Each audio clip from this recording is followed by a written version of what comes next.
गृहिणींसाठी खास kitchen tips. Number 1.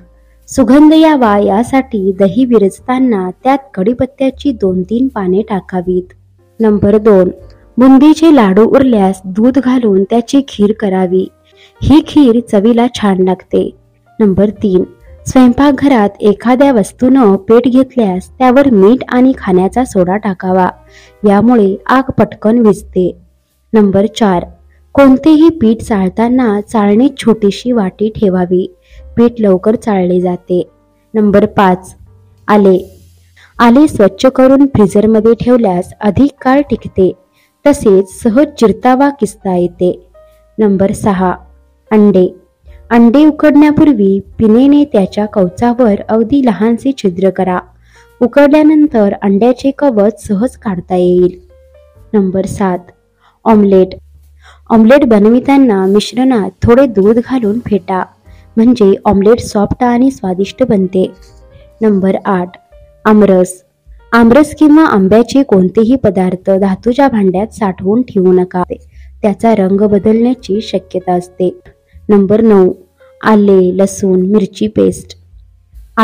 मिरचीची paste अधिक काळ टिकून राहावी यासाठी त्यात मिठासोबत 1 चमचा गरम तेल घालून चांगले एकत्र करा. पेस्ट स्वादिष्ट होते.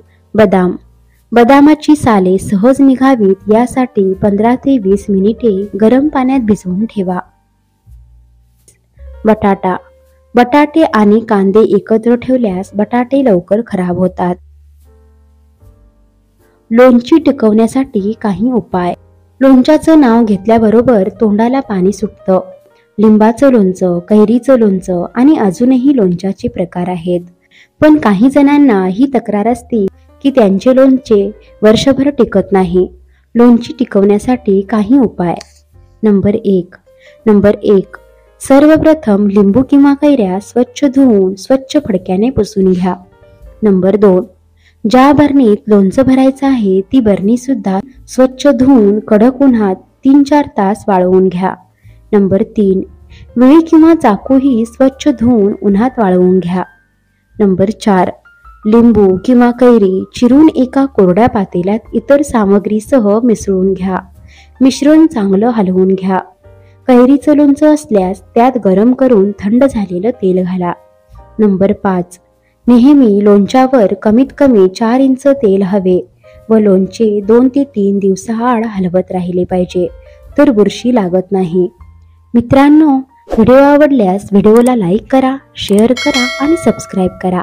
धन्यवाद.